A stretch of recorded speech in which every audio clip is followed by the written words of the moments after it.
Hello guys! So ayan, kakain na naman po kami. Puro na lang pagkain, ano?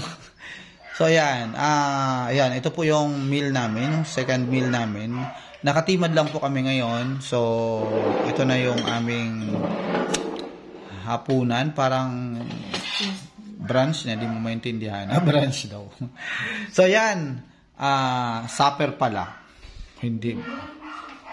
Bahala na si Batman doon. Kung anong ano to. So yan, so ayan, hapunan ito, kasama na yung half ng tanghalian. So yan, so ito ay parang adobo siya with talong na chicken. And then, ayan, adobo daw sa patis. And then, meron pa akong dalawang itlog. And meron kaming, yung kahapon namin niluto na alamang with pork, yan, with pork. So yan guys, yan na yung ulam namin at tingin ko naman makaka-suffice naman ito sa ano, sa gutom namin. So yan. So yan guys, kain tayo. Ayan, sarap nito. Yan. So hindi naman ako nagutom.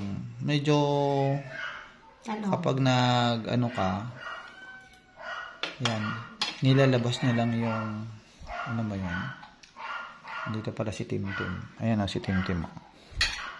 So, yan. So, kain po tayo. Ayan, basta wala pong carbohydrates. Ayan. Wala pong rice tayo, ilang araw na, pangatlo na ngayon.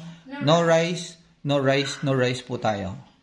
Yan lang po, para malinaw po, ay kasi baka sabihin nyo, ayan, puro ulam na yung pinapakita ko. Wala talagang rice po dito Kaya nga po, pag naka low carb po kayo, iwasan po natin ang carbohydrates. So, ang rice kasi ay super taas ng carbo niya.